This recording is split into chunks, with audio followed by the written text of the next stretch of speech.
Thank you, Chaitanya, for joining XR Home Podcast, India's first AR/VR MR podcast. Really appreciate you taking time and being part of this conversation. So, for my listeners who don't know about you, I'm going to give them like a brief introduction on you. So, Mr. Chaitanya Chinchlikar has had a multifaceted 2 decade career spanning the film and creative arts industry, education, event management, as well as chartered accountancy. He is currently part of the leadership team and serves as vice president, business head, as well as the chief technology officer at Whistling Woods International. Welcome to XRM Podcast, Chaitanya. Really appreciate you being part of the show. So Happy to be here. so let's start with the entertainment industry. What are your views on the current state of India's media and entertainment industry? I for one, my view is like I'm frustrated with the India's media and entertainment industry. I'll give you a couple of examples. Like it's the news channels, like you have 5 or 6 people who are screaming. There's one host who's instigating the others, and we call this news on a national television, right? Then we have aging stars who are giving these movies with the same storyline which has been happening for hundreds of years. Then we have the TV channels with the likes of Balaji and stuff who are hell bent on creating regressive content. So that's my personal view. What are your views of India's media? So, actually, I don't agree with any of the 3 points. Yes, please. So, if you look at our news channels, so India has approximately about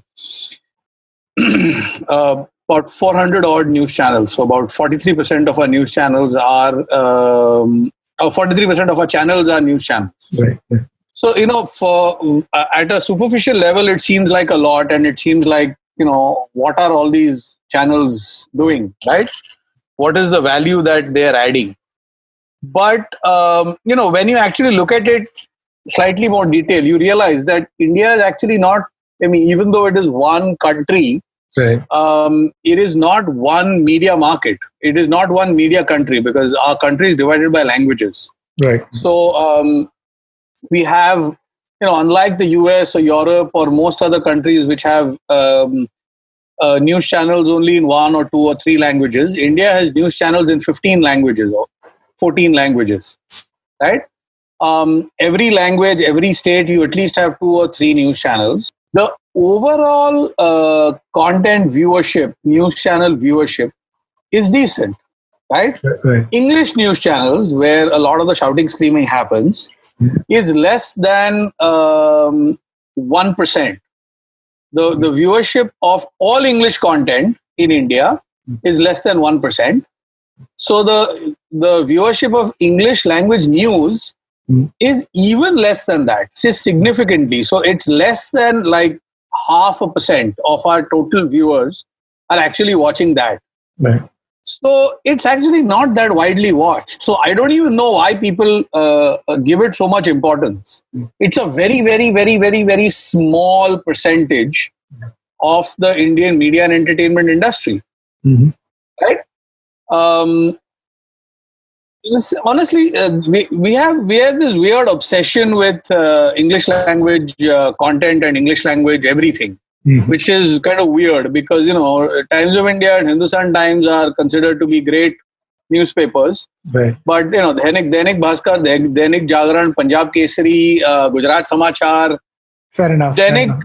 The subscription and the distribution of Dainik newspapers is 10 times that of the English language newspapers.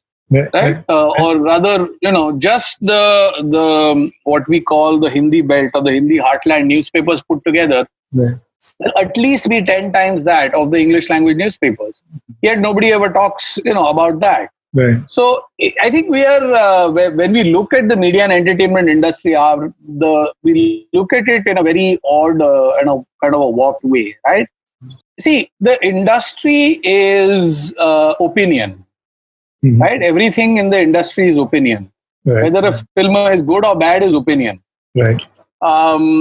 You can have the best film in the world, but there'll be 10 people who didn't like it. Very true. So neither the critics nor awards are representative of the real success or real popularity of the industry.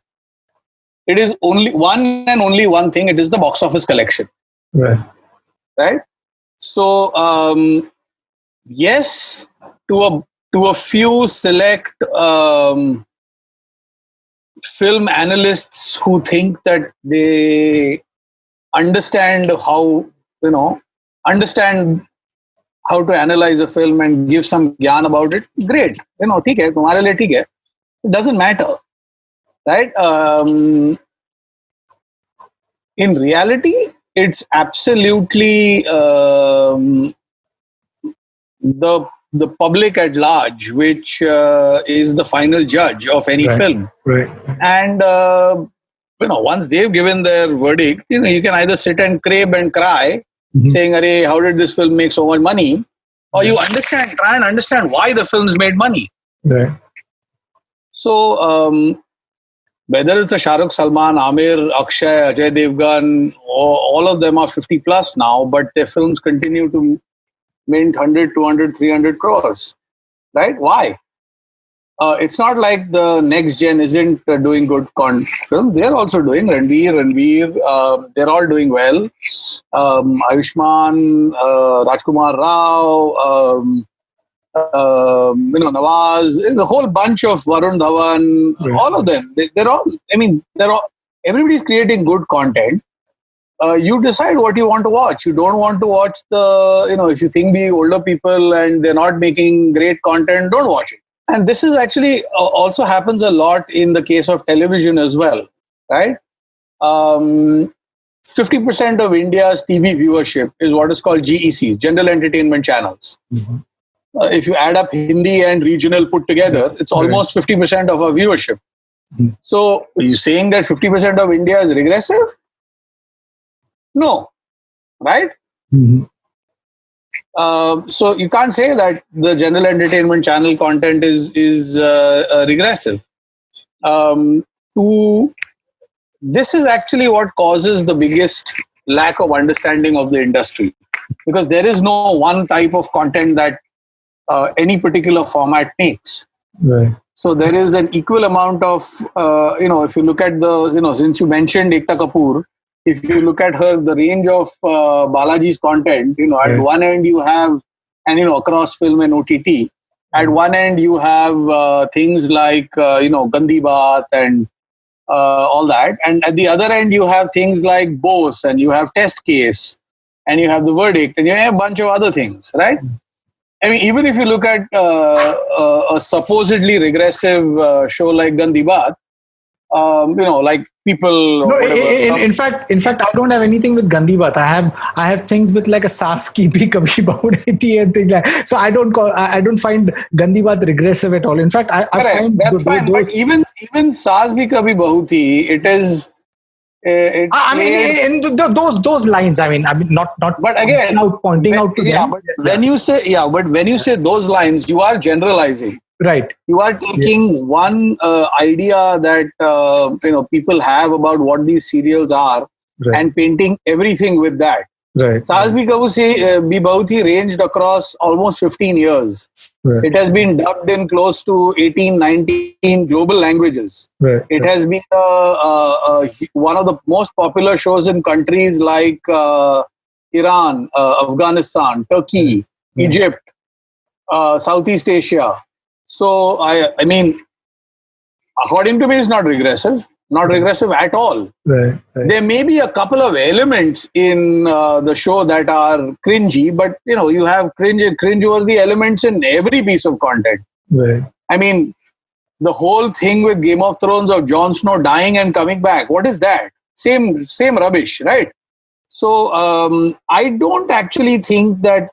I think this is the golden period of the Indian media and entertainment industry, and every year it just gets better because there are more stories, there are more avenues, there are more filmmakers, there are more writers, there are more content creators, there's more audience. Once upon a time, you had just one content consumption platform, which is cinema. Right. Then you added television. Then you added OTT. Now you're adding VR.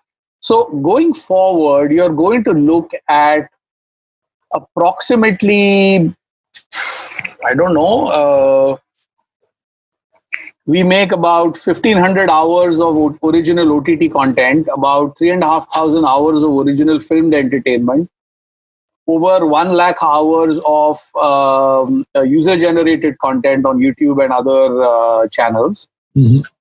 So it's absolutely the golden period for Indian media and entertainment industry. Even in times of COVID, right? Your theaters are down. But again, when people look at theaters and then look at taking that and painting the entire media and entertainment industry with that, it's actually incorrect, because domestic theatrical business is about 60% of the Indian film industry. The Indian film industry is only 10% of the Indian media and entertainment industry.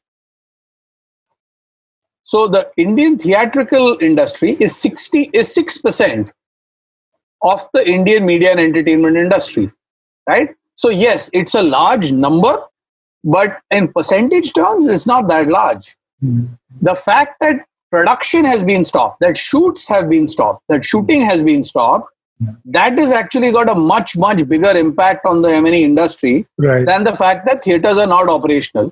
But honestly, nobody speaks about that, because the most visible symbol to outsiders of media and entertainment is the theater. And when they see the theater shut down, they think, oh, it's like terrible. Yes, it's terrible, but it's not the worst thing. The worst thing is that production stopped. Right? And now that production has started again, we have over 100 shows in Mumbai that have started shooting already. Right. You will start to see content coming up. Well, that's good news. The other thing that has happened in the last 4 months is that your OTT platforms have got a huge boost. Right. Netflix, Amazon, Z+, Alt Balaji, Sony Live, Disney Plus Hotstar, all of them have seen massive subscription jumps. Right? And it's good, because anyway India was going towards digital. This has just accelerated the adoption of digital. So yes, while one part of the industry suffered, the other part of the industry is really happy with what has happened in the last 4 months. About I think it was 8 years ago or 10 years ago, when there was this big multiplex strike and there were no multiplexes functioning for a good part of 4 months, the industry still continued. Right? So I think what we should look at is, look at the industry as a whole. And now that production has started again, I think it's the industry will soon get back on its feet. Hopefully in a month and a half, theatre should be back. And then we'll be back to, doing things that we were before Corona. Right. Albeit with a little more safety and health. Right. So that's actually good news that the production has started again. So yeah, going back with yes, I think we have an unnatural obsession with English. I'm completely with you, and I think we've got an unnatural obsession with goras and good-looking people generally. I guess that's the reason of Bollywood films have. Let me just come in on that. Yeah. The urban English-speaking, English-understanding people are the ones who have an obsession with English. The country doesn't have an obsession with English. Right. Less than 10% of the content consumers actually prefer English language content in India. Right? So we have about 350 or 400 million OTT consumers. And out of them, not more than 25 to 30 million actually watch English language content. Right? And even those who watch English language content, their mix between English and non-English language content is at least 50-50. Right. So the people who comment about the industry actually have a greater obsession with English language content than the country does. Right. Right. And this has been across the years, across the ages. No, fair enough. Fair enough. I am with you when you say that. So yes, I think we've got that small amount of people who are obsessed with English language, the people who are obsessed with goras and good-looking people. That's the reason if you see Bollywood has this thing where it has only good-looking actors. So when I said regressive content with the TV series, yes, there is a certain section of content creators who have realized that the box office determines the production, right? So they end up they're in that loop where they just building that content, and then I see this new bunch of filmmakers, these young hungry bunch of filmmakers who are really pushing forward and really creating quality content, but are their drawbacks are resources.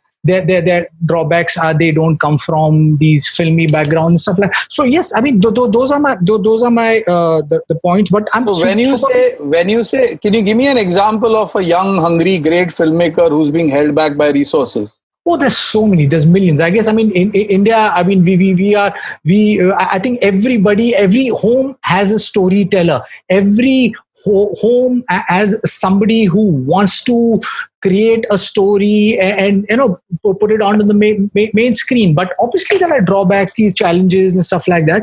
So no. So when you say every house is a storyteller and people, everybody wants to be. I want to be a Formula One driver. Right.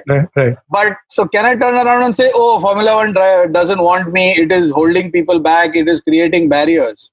What have I done about it?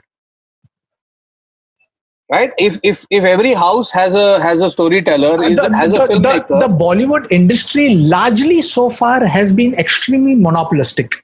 There is not even close. Which has run the business. Not at all.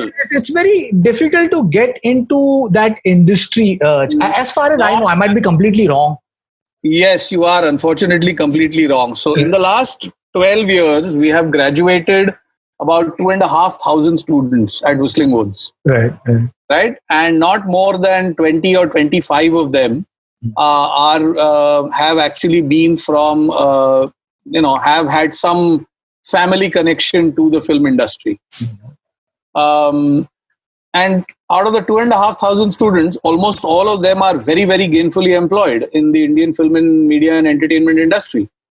So, where is the, when people say outsiders aren't allowed in where?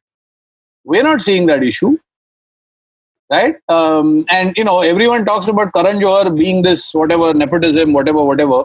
What people don't see is if he's launched star kids as actors, he has launched 18 new directors in the last 20 years. Why does everybody obsess only about the actor? Is that the only profession in the industry? Look at the number of new directors. Look at the number of new editors. Look at the number of new DOPs. Look at the number of new screenwriters that are being launched every day by different production houses. Some of which you would call nepotistic. Right? Ae Dil Hai Mushkil was edited by an editor this was his first commercial feature film as an editor. I mean, why doesn't anybody talk about that when they talk about Karan Johar? Apurva Mehta, who's Karan Johar's friend from when he was a child, has been Karan Johar's co-producer for the last many, many years. And the third name that they have brought in, that Dharma has brought in as a producer in the last 20 years, is a person called Shashank Khaitan, who's a Whistling Woods alumni. He's come from a middle-class family in Nasik. He studied, got into the industry, worked his way up, became a writer-director, wrote and directed 3 films, then became a creative producer, has now produced 2 films for Dharma. Right? So, this is a complete hogwash that there are entry barriers into the into the film and media and entertainment industry for those who are not from film families. Complete hogwash, right? So there is as much nepotism and favoritism in our industry as there in any other industry. Fair enough. Fair enough. 2 days ago, Shiv Nadar retired, and Fair enough. and his daughter succeeded him as head of HCL. Right. I don't see anybody outraged about that, right? So people will, turn around and say, "Oh, but she's been working in the HCL Tech for the past 10 years as whatever roles." So has Varun Dhawan. Varun Dhawan has played a spot boy on his father's set. He's been an assistant director. He's slogged his way up, and then he gets launched by his father. Yes, why not? Right? So, most people don't know that Hrithik Roshan was an AD on Koila. That's where he started his film career. So it's a very easy soft target. People try to generalize these things, and unfortunately, a lot of the ignorant media just give more and more wind to it, because it isn't like that. If it was, an institute like Whistling Woods would have never been successful, right? So it's coming back to your original point. It's nice for people to say that yes, there is a storyteller in every house in India. Great. What have you done about it? Have you studied film? Or, have you learned how to be a screenwriter or an editor? It's like saying every house has a doctor in India. So, yeah, good. Then have you gone to medical school? If you want to become a doctor without going to medical school, I mean, it's just stupid. Right? So, it's people need to understand that this is an industry, this is a craft. It is a combination of art, creativity, technique, craft, technology, commerce. You need to know all those things before you set foot inside. Right. So, over the last 20 years, the Indian media and entertainment industry's growth has outstripped India's GDP growth by 2x. So if India's average GDP growth has been, say, 6% in the last 15-20 years, the Indian media and entertainment industry has grown at 12 to 15% on an average. In some cases less, in some cases more. Right? So we employ around 10 lakh people. It's not that large an industry. The Indian Railways employs more people than the entire Indian media and entertainment industry. Right? So it's not that large an industry, but look at the impact it has. The societal impact. The turnover of the Indian media and entertainment industry is $25 billion, $26 billion. $26 billion. India's GDP is 2.7 trillion. So the industry is less than 1% of India's GDP. But there is something called the causality. So, for example, for 8 lakh people that the industry employs directly, indirectly it employs 30 lakh people. If it generates 2.5, 2.6 billion dollars of direct revenue, it generates 4 times that in indirect revenue, in induced tourism revenue, right? So, if you look at a film like Three Idiots, released almost 14, 15 years ago, the last bit of Three Idiots was shot at Pangong Lake, right? Mm-hmm. And just that bit enabled almost 1,000 crore increase in tourism revenue for Ladakh. Right. Just those 10 minutes or 15 minutes at the end of that film has given 1,000 crore impetus. And 1,000 crore, not since then to now, just over 4 years after that. Right? So, when people look at the Indian or any media and entertainment industry, this is how it needs to be looked at, right? It's like medical. You have to analyze the industry like you analyze all what is called social industries. So education, media and entertainment, medicine, right? So essentially, that's how you need to analyze them, because their impact is far greater than the actual turnover. Right, right.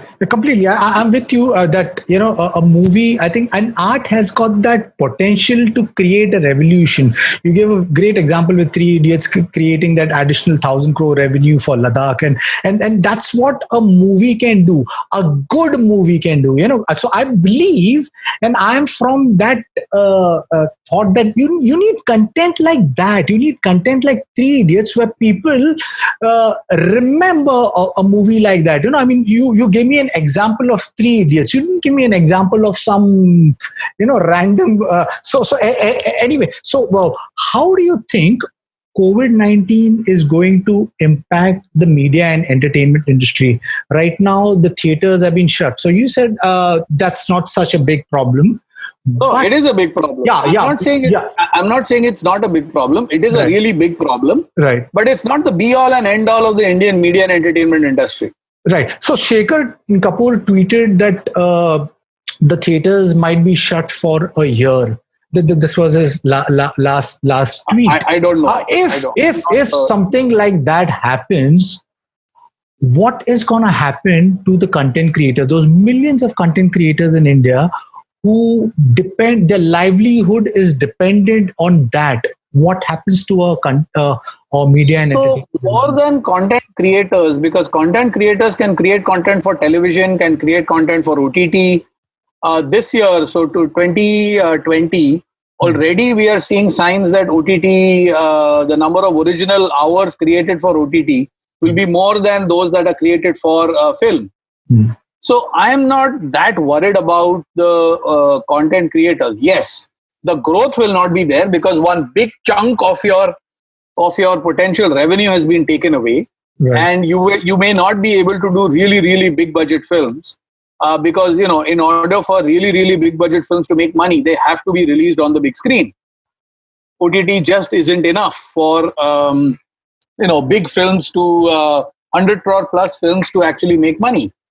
But that doesn't necessarily mean that your OTT content creators can only make the big budget films. Right? You have to adapt. You have to learn how to make TV content. You have to learn how to make series. You have to learn how to make other kinds of content. Get onto YouTube. Make some. We have 40 OTT platforms. Every single OTT platform is commissioning some kind of content. Whether it's MX Player, whether it's Sony, whether it's Sun Next, whether it's Disney Plus, Hotstar, Netflix, Amazon, YouTube Red. I mean, there's a long list. Alt Balaji, Voot, etc., etc. Everybody is commissioning content. So this is a great time to be a content creator. It sucks that a lot of your content may not be seen on the really big screen, but there's nothing you can do about it. So rather than holding your head and crying, start looking at adapting to the situation. Right. Adapting to the situation. So do you think this COVID-19 could be the catalyst for driving immersive technologies forward? For driving virtual production forward? So I don't know whether virtual production as such will get a major boost by COVID-19 because normal production has started again. You can continue, and kind of concept of virtual production is slightly different. You still need to be in a physical soundstage in order to do virtual production. Right. But immersive will definitely get a big boost. So, just like your digitization and online e-learning has been accelerated by COVID, adoption of AR and VR will also be accelerated by COVID. Both in functional and utilitarian VR, so delivering academic content or creating academic content in VR, as well as creating cinematic VR, fiction narrative content. VR live streaming of concerts, VR live streaming of sports. All these things will take a big jump. So I am actually quite optimistic for VR. So I think about a month or so I had written an op-ed in the Mint on why cinematic VR, where I see cinematic VR coming from and where I see it going and why I see it proliferating in a big way, right? So yes, it's going to accelerate immersive content adoption. Yeah, could you talk about that article in brief to us? So you see, essentially, it was more. It was I had spoken more about the fact that how VR is the fourth content consumption platform after cinema. So after theaters, cinema, television, OTT, and VR. And with the prices of headsets dropping. So once upon a time, your best headset was where you need to spend about $1,000 to buy it, and another $3,000 to buy the computer that ran it. Now with the Oculus Go Quest, you don't need to do that anymore. For 30,000 rupees, you get an excellent VR headset with 6 DoF and volumetric tracking. So with that, 30,000 rupees isn't too much. 35,000 is what you get a VR is an Oculus Quest for. That's less than the cost of a decent smart TV. And now with the Geo Glass coming in, I mean, it's rumored to be priced at about $200, so about 15,000 rupees. It's going to be even more mass, right? So while this particular headset, while this particular device may or may not be as great as everybody hopes that it will be, what it will do is it will change the mindset. Right. It will crack that glass ceiling, that wall which exists between the common consumer, and immersive content. That wall will be cracked. And people, as they get to start experiencing immersive content, whether it is AR or VR, they will start to realize the impact and the that how this content can add so much value to your lives. Right? And it will kind of plow the way for the version 2.0 of the VR headset, of the Geo Glass that they launch, or whatever they call it, a VR headset. That is the one that will really take it to a whole other level, right? Just like Geo did with mobile phones and 4G, right? They really have an excellent track record of inducing mass adoption of any particular device or format or technology. So that's where I see it. And content creators will start to emerge by 2022. So 2021, the batch that graduates from Whistling Woods in 2021 will be cinematic VR ready. 2022, they will actually have done a VR project as part of their academics. Right? We are launching a short course in immersive VR. Well, we are supposed to launch it in April, but obviously not now. But maybe by October, to train industry professionals who want to, who've been creating flat screen content for a while and now want to move into creating cinematic VR content, so fiction and non-fiction narrative content in 360 VR. And we've got enough demonstrations and case studies that, for a 5 or 6 minute VR film, we're comfortably able to do it in less than 5 lakh rupees with good quality, right? So the cost is not that high. And whereas the impact is significant. So, I mean, it's really these things that will make a change and will, kind of proliferate VR significantly. A bunch of content creators emerging and good quality, low cost VR headsets and AR headsets. Right. So I'm really excited about the future, where you have these students of yours graduating from there and creating content, because in India, I think that we have we have a lack of good quality immersive tech content creators. But personally, I think, the reason there's a lack, because yes, there's a problem with, the building, the expense of building a content, right? And then there's monetization and distribution. So do you think when by 2022, when you have those students out and building content, will the the ecosystem be a problem, or by that point of time you see that ecosystem not a problem, and you if the students are creating content, there will be a platform which will be able to distribute, monetize the immersive content? The world of cinematic VR content today is where OTT was in, say, 2013 or 2014, right? It has come out of its worst phase and it has now started to settle down. If you remember what OTT content was in 2013-14, before 4G, before OLED and Retina display and really high quality smartphones, people were worried about monetization. People were worried about content consumption quality. People were worried about content creators, and in less than 5 years, all those problems have been solved. Monetization is not an issue. There is enough subscription revenue coming in. There are people who are launching both SVOD and AVOD platforms, right? Like Disney Plus Hotstar has both an SVOD and an AVOD model. I'm so very sorry. Can you please explain what SVOD and EVOD is? Subscription video on demand and advertising video on demand. Oh, okay. Thank you. Subscription is where there are no ads, right, where you subscribe and you pay, which is the primary model of OTT. Mm-hmm. And then there is AVOD, there is advertising video on demand, where you are watching the content and there's ads in between, which is primarily YouTube. Right. So the other OTTs are launching. So you've got enough size and scale of Indian consumers to make both SVOD and AVOD relevant. Mm-hmm. So it took just 4 or 5 years to completely turn around the Indian digital content industry.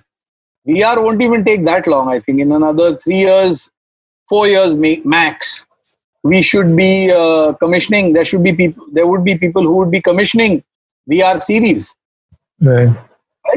And there will be enough content creators to produce it. So do you see in another possibly 5 to 10 years, or 2D interface which we have been restricted for since the last 100 years? Do you see that making way for the new world of 3-dimension spatial computing, where we start interacting with content, getting into the content? What are you expecting out of virtual reality? What is you think is the future of storytelling? So I don't see virtual reality replacing anything. Right. I see virtual reality only increasing the pie. Mm-hmm. Right? Just like when television came around, film didn't die. And when OTT came around, neither film nor television died. They all grew. And they all grew together. Similarly, when VR comes around, film, TV, OTT will continue to grow. Because it's a separate content consumption format. Cinema is captive community viewing. It's an audiovisual narrative spectacle. Television is non-captive family viewing. Which is it's endless content. It gives you lots and lots of leeway for story and character development. It is something that is consumed and enjoyed as a group, as a family, as a small unit, tightly knit unit. OTT is a non-captive individual viewing, right? So, because of its individual nature, content consumption inhibitions are low because you are not judged for what you watch. So you can go ahead and watch anything, right? And that will continue to grow too. So will VR. VR has a unique characteristic of immersion and interaction, which no other content format has. But you don't throw in interaction just for interaction's sake, because otherwise it can make the content consumption mechanism really annoying, right? You don't want to have to interact with content all the time. You can if you want to. Right? So that's how it should be. It should be more organic, and it will be more organic. I mean, there will be some people who will try and make people interact with the content a lot. And very soon they will realize that it's not working, because not everybody wants to interact with content. I want to interact with content when I want to interact with content. I shouldn't have to do it. Right? So I think with volumetric capture coming in, even VR will roll out in 2 phases. It will roll out as 360 video, which is immersive, and then it will roll out as volumetric video, which is a higher level of immersion and a higher level of interaction, because you can change your point of view to wherever you want. Mhm. So that's where I think these four industries, these four content viewing platforms and content consumption platforms will go on from here. They will all grow, and they will grow at different rates. I think film will grow the least, TV will grow second least, OTT will grow the most, and VR will grow along with, on par with OTT over the next 4 or 5 years. Lovely, lovely. Yeah. So I'm super excited about how AR VR is going to touch the education space, the entertainment, plus the enterprise. So, as a chief technology officer for Whistling Woods, business dev and VP, what excites you most of the next 5 years? And what are your future plans for? Lots of them, yeah.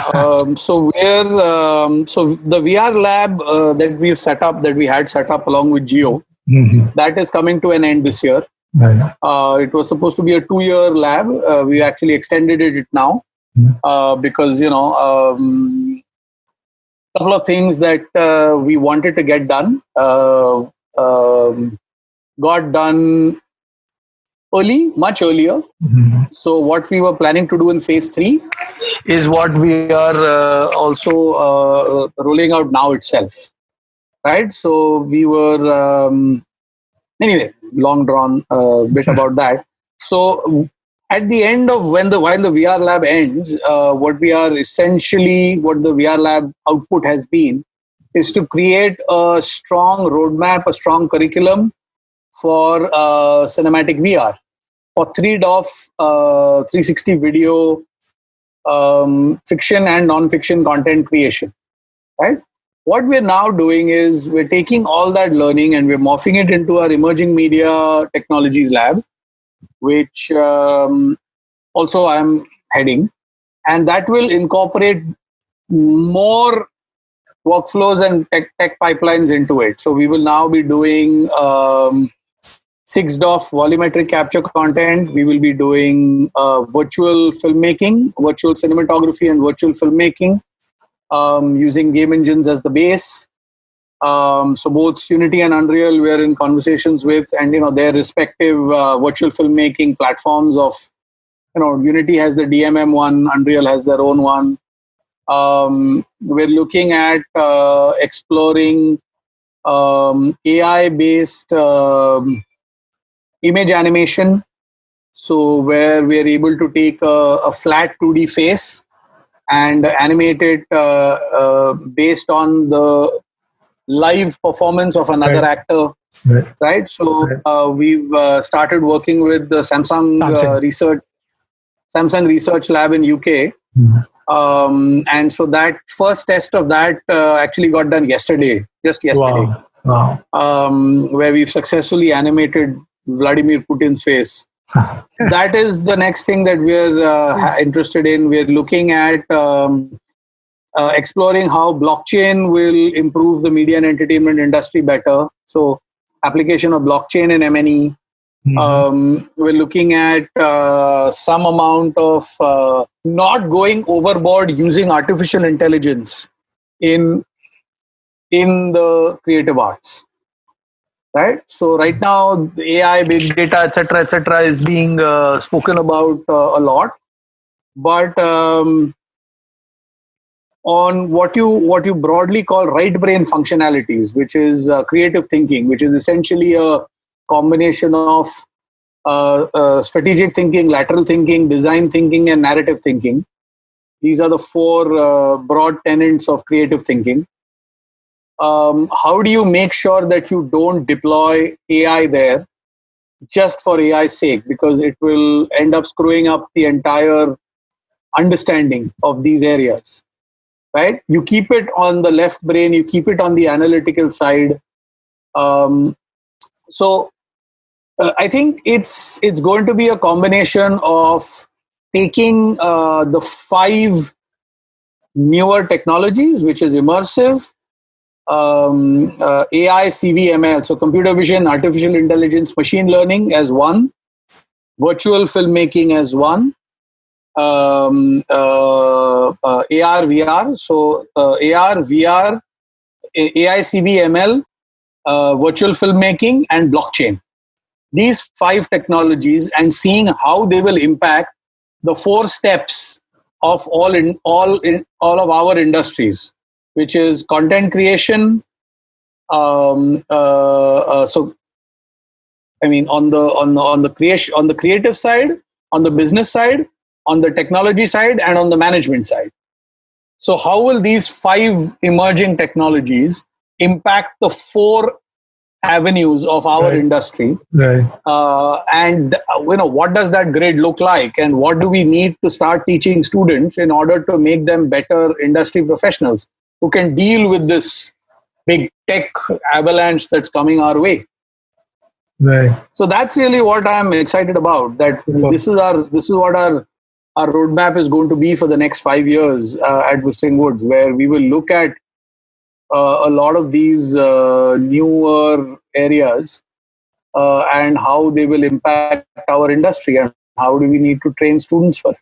Lovely. Chaitanya, thank you for being part of XRM podcast. I personally am super excited about where this is going. I believe you guys are I think one of the few institutes here in India who are taking this conversation of technology and creativity and trying to create the future of entertainment or future of narrative. So we wish you the very best.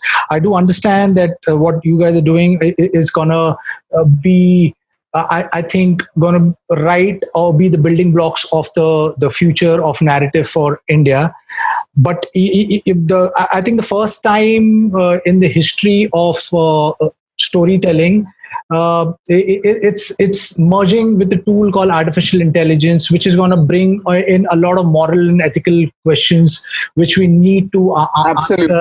But though that's another question altogether. But I think we're living in an exciting time. We need to take cautious steps, and we need to collaboratively do it rather than build silos, because I think the future is beautiful, and I am so excited about tomorrow, because I know that all of these industries, be it entertainment, be it healthcare, be it education, be it enterprise, all of these stands to get disrupted, impacted, and it could create a beautiful world where a world of abundance for everyone if we take the right steps. And wish you the very best, Chaitanya. I think you're doing a great job. I'm looking forward for your 2022 when your students graduate and the content they create. I would love to come and watch and experience the content. Wish you the very best. Thank you for being part of XRM podcast. And to my listeners, if you like what you see in here, please press the subscribe button. And until next time, see you guys. Bye bye.